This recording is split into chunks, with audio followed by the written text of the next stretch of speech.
Hello, boppers. Welcome to Just the Diss. Today, we're going to talk about a classic. One of the cult classics of all cult classics.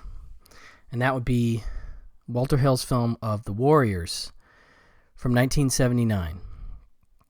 A film that I saw, I think, for the first time probably only in the 90s.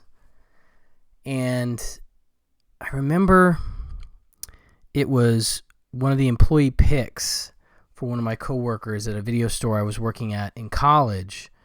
And it was one of those movies that I saw the cover and I was like, oh yeah, I think I remember that. And I wasn't actually sure I had seen it. And this guy who, I don't know, his taste and mine definitely didn't align necessarily outside of that. You know, definitely had some cred for that because a lot of people at the time weren't thinking about the Warriors. This was the mid-1990s, you know, pre-internet or just on the cusp of the internet. And I think the Warriors definitely took hold. It was definitely a cult classic before that, okay? It's in, you know, cult movies books. It's widely known and loved. But in my world, it just wasn't the cult classic that I think it has become now, you know, with a video game based on it years and years ago and all this stuff. So, you know, I sat down to watch it on VHS and I was immediately like floored, blown away. And I can't remember if I'd seen it before, but I loved it. And so it became part of my lexicon at that time.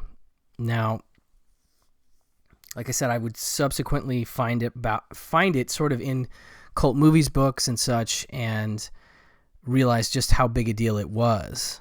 And it is a real big deal, and it's a really awesome movie. And it's been on Blu-ray before. However, the only Blu-ray previous to what I'm going to talk about was the director's cut, which Walter Hill did, I want to say circa 2005. I think the Blu-ray release date was 2007. And it has this Greek sort of army introduction, which I'll go into and talking about his introduction to the film later. But and it had these comic panel things, this idea for this comic design approach to the movie, which I think he pulls off without the actual panels, but he puts it into the movie. And a lot of people who were fans of the theatrical cut were a little disappointed, myself included, with this being the only Blu-ray we could get. Now, of course, the theatrical cut's been available on digital for years, but as far as I know, there's not been really a great release of The Warriors that included the theatrical cut until today. And that's where we bring in this amazing Warriors double disc set from our friends at Imprint Films in Australia. They continue to license great movies from Paramount Pictures, and you know, there's a chance that Paramount themselves may re-release the movie in the States, but this is a tricky one because, like I said, they've already released it. And the director's cut Blu-ray that's included here has all the features from that Blu-ray and one additional thing that will not be included if Paramount does re-release the director's cut. But I don't know. I don't know what's going to happen with this. It's possible. So right out of the gate, this is not a cheap release, but it's pretty fantastic, I got to say. It is better than I even expected. And I was just excited to get the theatrical cut. So you have your wonderful imprint box and listing of all the features. Pop her open. And then we've got 2 discs inside. Okay, we've got our theatrical cut and our director's cut. Now, for those that don't know what The Warriors is about, it's the story of a gang from Coney Island in New York who delegates a group of their members to go to a large gang meeting being put on by another gang in the city called the Gramercy Riffs, run by a guy named Cyrus. And so all the gangs in New York are going for this meeting that Cyrus wants to put on. And it's, kind of a true situation. And the Warriors go, and something happens, and they are suddenly targeted by every gang in the city and have to find their way back from deep in the city out to Coney Island. And it's this whole adventure with them. And if you know the movie, you know all the Warriors. You know Swan, you know Cleon, you know Ajax, you know everybody, Rembrandt, and Cochise. And you know that they're all cool, and it's a really great movie.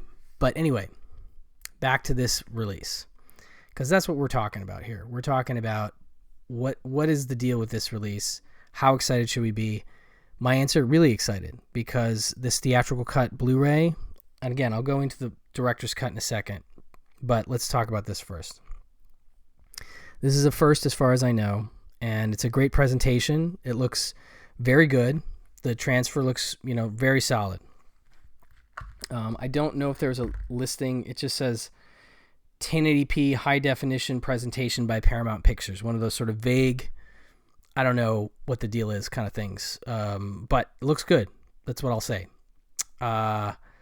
So in rewatching the movie, I just fell in love all over again, noticed a few things I hadn't noticed before, the samurai nature of the Baseball Furies fight. I'm wearing my Baseball Furies shirt, and just lots of other little details. But a lot of those are sort of brought out in the commentaries. There's two commentary tracks between the two discs, and they're very good stuff. So let's talk about the features here, okay? So in terms of features, you are getting, the first thing is an audio commentary by film critic and author Walter Chow, and that's brand new, and it's very solid.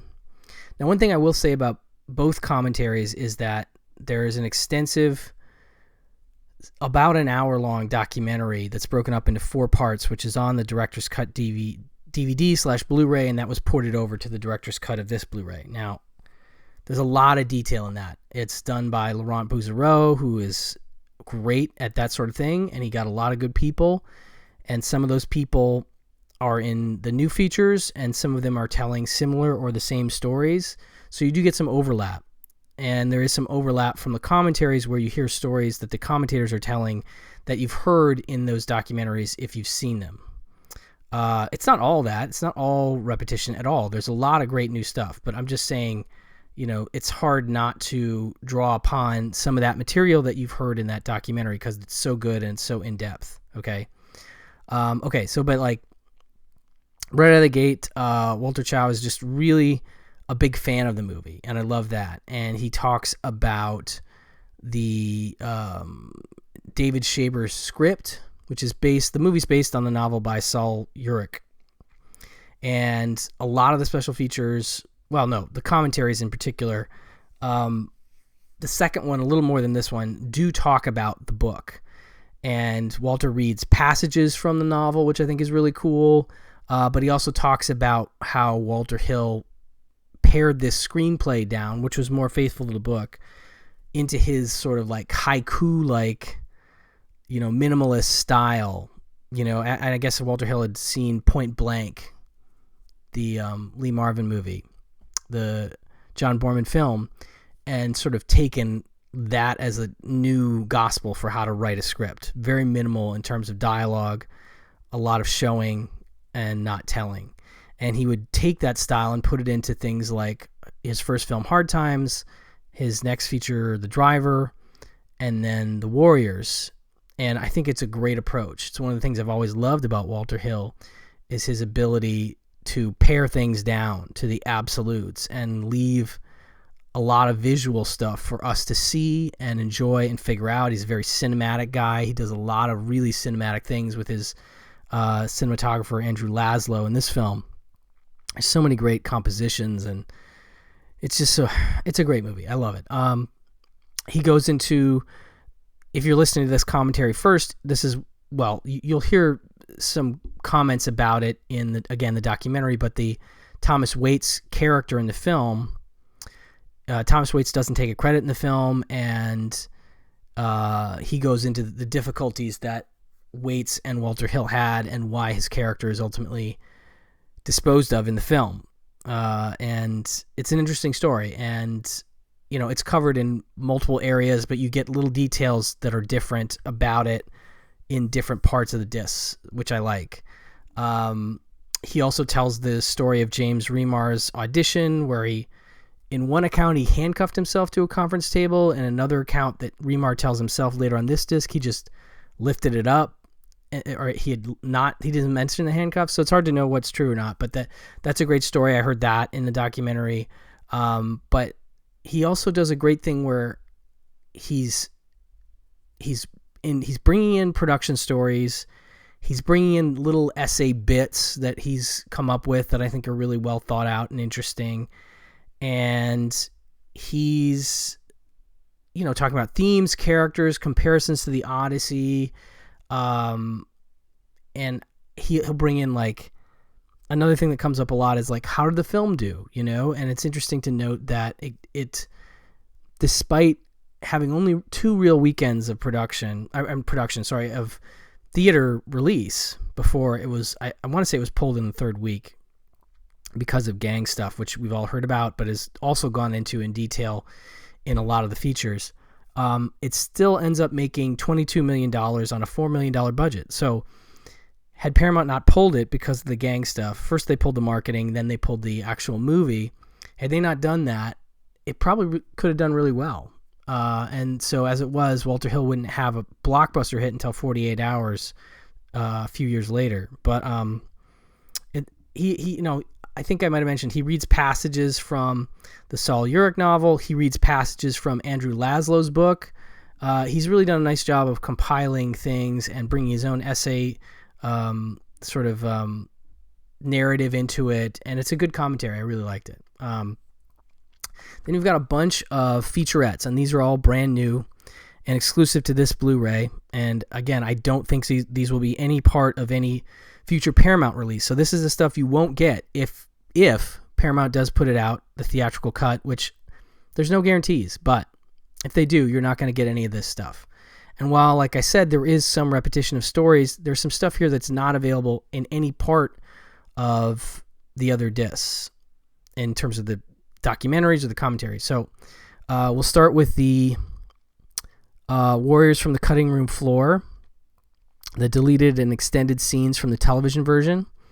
This is about a 10-minute compilation with sort of explanations of each of the scenes that you're seeing, where it would have been in the film, and how it was cut out. I want to say these are taken from, like, tape masters. They don't look great, but you can see what's happening, you get a sense of it, and if you're a fan of TV versions, this gives you a lot of extra stuff to check out and enjoy, and I did enjoy it. It's very cool to have that. So I would assume maybe that would come up in another release, but who knows? It's really cool stuff to have. So then in terms of the featurettes, you have The Sound and Fury, the Scoring the Warriors, which is an interview with composer Barry Dvorzan, who is interviewed in the documentary, but you get, I want to say, full 15 minutes with him here.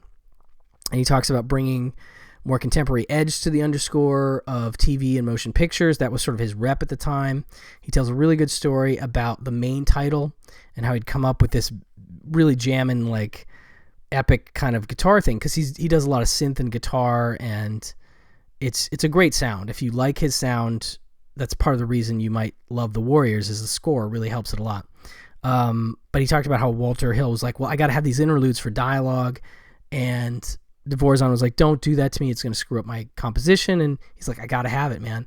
So he ended up having to sort of bring it down, like, bring it up, like the big epic part of this opening track, and then bring it down, just have the bass and synth going or whatever while they have the interludes, and he bring it back up again, and it really does, in his mind, make it better. And I agree. I think it integrates the score and the opening dialogue scenes, which are setting up the meeting and all these other things. It does it in such a way that it makes them feel together. It's not like a musical, but it's like it just marries them together, the Warriors and the music right out of the gate, and I love how that works. So anyway, that's great. He has a lot of other good stories. Next interview is Last Train to Coney Island, which is an interview with David Patrick Kelly, about 11 minutes and 41 seconds. A fun chat about his history, how he got into acting, production stories, including like the neat minutia that was part of his costume. Another thing that doesn't come out, he's interviewed in the documentary, but this stuff doesn't all come out there. And he goes really on these little tangents, and he's just a fascinating guy. Love to hear his stories. I really like him. So it's a great sit to listen to him talk about his coming up as an actor, his experiences on the film, etc. Same thing with the next interview, which is We Got the Streets, the interview with James Remar, which is about 16 minutes and 15 seconds. And this is one where we do get a little more repetition. He does tell the audition story. I feel like he tells another story or so that's part of the documentary. But you also get to hear his coming up story, which is great. Another fascinating storyteller and a character actor that I love. So I was fully willing to hang out for that. And it's really a good time to listen to him talk about how he broke into acting. Just a dude I would love to hang out with. Really cool guy from that interview. So you do get some repetition, but you also get some really cool new stuff, personal stuff from him. Then you have Nowhere to Run To, an interview with Dorsey Wright. Now, Dorsey Wright plays Cleon in the movie. I don't want to spoil anything, but he's not in the full film. But regardless, he wasn't, as I recall, part of the original documentary. He's not interviewed in any other featurettes on anything else I've seen. So this is a new actor that was involved in the film being talked to, and he's great. He talks to him, I want to say, again, for about 15 minutes, maybe just a little less, or around there. And he's, again, talking about acting origins, his own experience with a local gang that he had to join, and how ridiculous he thought the other gangs in the Warriors looked, and how he loved the Warriors costumes, how he thought those were solid, like those made sense to him. There's a great story about a real gang called Homicide Incorporated that was angered by some tagging that the production did for the movie. That's a great story. I'm going to leave that alone, but it's just this idea that he was talking about how Walter Hill and Larry Gordon are not from New York, or they would have known not to do certain things, and he really is having a good time recounting it. It was great to see him represented in the feature, so I really enjoyed that interview. Then you have Literally Classic, the Ancient Greek Roots of the Warriors. That's about almost 22 minutes long. It's an interview with Brian Kirkland, who's he's an assistant professor of classics at UCLA.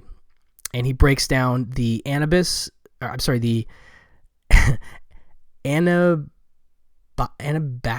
I can't remember even how to pronounce it, but it's the Greek text, basically, that Walter Hill was influenced by, that's telling the tale of this group of warriors. And so he breaks it down and compares it to the Warriors. And it's a really interesting comparison of the two texts, if you will. And so it's academic but interesting. Like, he clearly is a fan of the Warriors, and he thinks it's an artistic text that stands on its own. And so that's a really solid interview as well. Then you have Magic, a Whole Lot of Magic, a video essay by Chris O'Neill, which is about 10 minutes long. Chris O'Neill has done video essays for Fun City Editions, and I think he's done other video essays for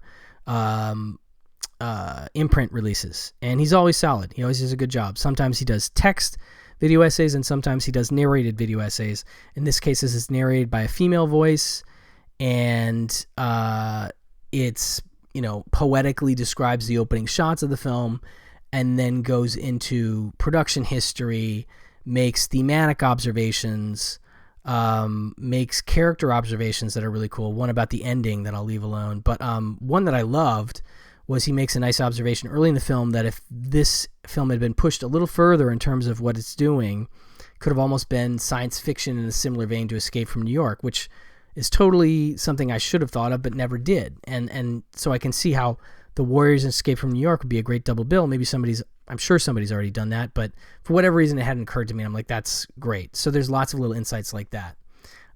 So it's a great video essay. So all in all, this first disc is just very, very solid stuff, and I really enjoyed it. And it was everything I hoped it would be and more, and the transfer is great. So that's just the theatrical disc, right?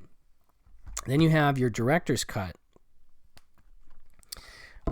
disc, and this ports over a lot of those features from that original DVD Blu-ray that has the Laurent Bouzereau documentary, an introduction by Walter Hill where he talks about how he's against special editions and directors explaining things, but he just felt that the Warriors in particular and his intentions for the film, the comic book origins, the historical connection to the Greeks, the slightly futuristic quality of what he was trying to do never had been fully stated or presented to a large audience, but basically he appreciated the opportunity to do this director's cut, but he also understands sincerely that there will be people who will not like this version, and he's right, myself included, and will prefer the original, which is what I do. But I do like that he was able to do it. It's cool, but I love that that's his attitude about it. So you get that introduction, you get the featurettes, which basically make up about a 62-minute documentary, and it breaks down. This is the Laurent Bouzereau doc, and he, for anyone that doesn't know, he is a titan of home video, special features, and documentaries.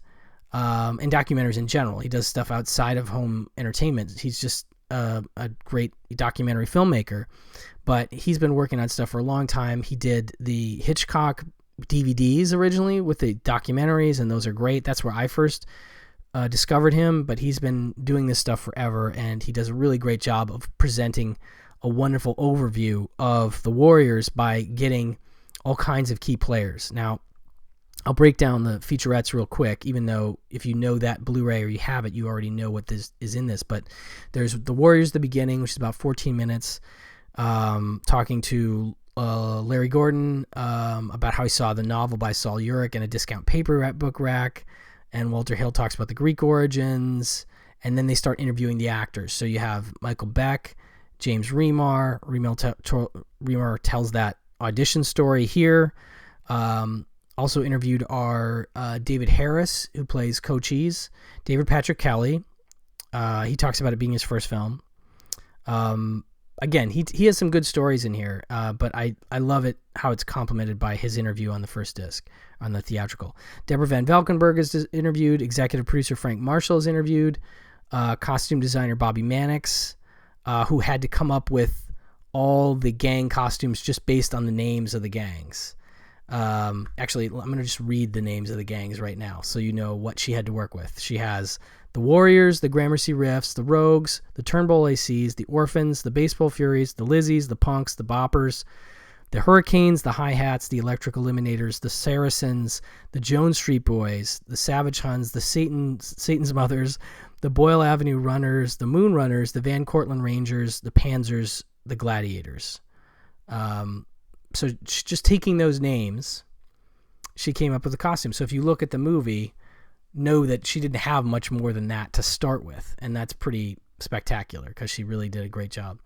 So anyway, that's the first part. Then you go into Battleground, which is the second part. It's about 15-25 in terms of the length, 15 minutes or so. They talk about the actual shooting and production in New York City. Interviewing the assistant director, David O. Sosna, who was an LAAD they brought out to New York. He talks at length about his experience. Well, not at length, but he's becomes a regular part of the doc, talking about his experiences. He helped coordinate the Cyrus scene in that park with all the extras. Some of them are real gang members. They talk to, again, Michael Beck, David Patrick Kelly, Deborah Van Valkenburg about their experiences filming. Craig Baxley, the stunt coordinator, gets in there. Director of photography Andrew Laszlo shows up. Walter Hill's assistant Neil Canton shows up, and then you start dealing with the difficulties of Thomas Waits, and Hill talks about his regrets about having to cut him out, and so there's lots of good stuff in there. And then you go to the third part, which is The Warriors, The Way Home, which is about 18 minutes, and that starts with the Baseball Furies chase in Riverside Park, and Laszlo talking about how he had to light things because it's all trees. You have lampposts, but there's no other source of light. So he had to put lights in trees, and lots of great stuff in there. Talking about that scene. and Craig Baxley talking about stunt coordinating that scene. That's where you hear stories about how they had no music in that scene, but it was too violent. Then they had to put music under it. All kinds of good stuff. And then you hear about James Remar's improv line, turn you into a popsicle. And then Hill says the Lizzies are one of his favorite gangs outside of the Warriors. So you get to the Lizzies and all that stuff. Then you talk to, there's 3 editors on the film. So you get to hear from editor Billy Weber in the second segment. And then they talk to editors Freeman Davies Jr., and there's one other editor I have in my notes here. So they talked to all 3. And basically the reason they had 3 editors is because they needed to rush the film through post to beat the other gang movies they knew they were coming. The Wanderers being one, and I think Boulevard Nights being the other. And they got the movie out in February of 79. So I think they beat everything, but they had to have these 3 different editors cutting to try and get everything together. And it's great to hear each of the editors that talks about specific scenes they were involved in and what they did. And it's great. I love all that stuff. And of course you get to the ending scene with David Patrick Kelly and his famous Warriors Come Out and Play and the clinking bottles, and how that was kind of improvised. It was a scene where Hill asked him to do something, and that's what he came up with, and it's great. And I can tell you, having seen this film screened at the Hollywood Forever Cemetery in Los Angeles with a large crowd, the entire place went crazy with bottles clinking during that scene, and it was one of the coolest things I've ever seen spontaneously happen during a screening. So that's, again, speaking to the cult power of this film. So anyway, you getting through that and into the Warriors, the phenomenon, which is 15:24, about 15 minutes. They talk about the 3 editors and all that stuff. Barry DeVorzon and his score finally comes in here, and he believes it's one of the first films to do a rock and roll synthesizer approach. I think he's right. Hill and Frank Marshall talk about the film's reception, the gang response, the problems, the studio panicking, pulling the marketing, and pulling the film. And it wraps up with some sort of, discussion of the film's legacy and influence, along with some final thoughts from the cast and crew. But it's a really great retrospective documentary if you haven't seen it, in those 4 parts. But that said, between these 2 discs and everything you're getting, I totally forgot. I gotta give some love to the commentary that's on the director's version. This is a new commentary by Chris Pajali and former Fangoria editor Michael Gingold, and it's great. They talk about very extensively about the differences between the novel and the film. That's one thing that comes up a lot. They call out filming locations, including addresses of places, things that are cheated for other things. They note the Baseball Furies makeup was inspired by Kiss, of course. Chris Pajali mentions that at one point the book had come out in the 60s and that there was a small period of time where Otto Preminger was attached. So lots of little tidbits like that. It's a great commentary. Again, between both discs, you're really getting so much good stuff. And so I got to give it a high recommendation. If you are a fan of the film, it's region free. It can be gotten through Diabolic DVD. It can be gotten, I think, through Amazon at this time. But also Import CDs is a place I recommend people go if you don't want to import it directly from Imprint themselves. Like I said, you can wait and see if Paramount does something, but you're going to be missing out on a heck of a great special edition and a really nice package. Like, this is just a beautiful thing to have on your shelf if you're a Warriors fan. It's just, it's a great set. So hats off to Imprint for doing another wonderful job with another Paramount release of a cult classic and doing it right. So thank you. And thanks for watching. Thanks for listening. And I'll talk to you all very soon. Bye-bye.